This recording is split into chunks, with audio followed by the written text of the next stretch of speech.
Hi hello welcome to சுவையான சமையலறை.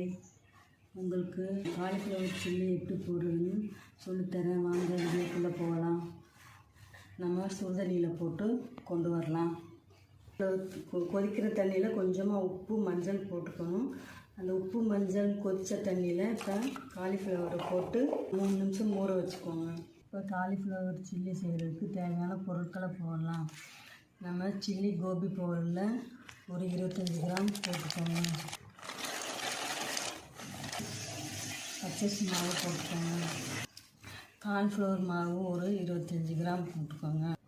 மல்லி இலை கொஞ்சமாக போட்டுக்கோங்க. ஒரு அரை லெமன் பிழிஞ்சு ஊற்றிக்கோங்க. இஞ்சி பூண்டு 1 ஸ்பூன் போட்டுக்கோங்க. கலருக்காக கொஞ்சம் ஃபுட் கலர் சேர்த்துக்கோங்க. முட்டையில் வெள்ளைக்கரு ஊற்றிக்கோங்க.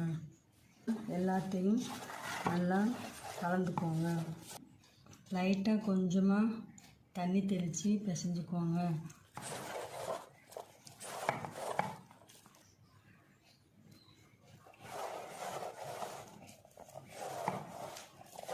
நம்ம கொதித்த சுடுதண்ணியில் காலிஃப்ளவர் போட்டு வச்சுருந்தோமா, அதை எடுத்து போட்டு நல்லா கலக்கிக்கோங்க.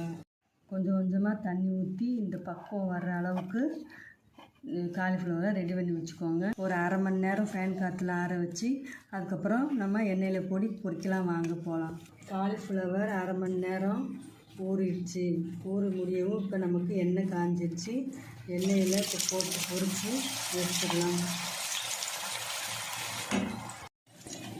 இப்போ காலிஃப்ளவர் வெந்துருச்சு. நம்ம எடுத்து போட்டுடலாம். மிச்சத்தை அதே மாதிரி போட்டு எடுத்துடுங்க. சுவையான காலிஃப்ளவர் சில்லி ரெடி. வாங்க சாப்பிட்லாம்.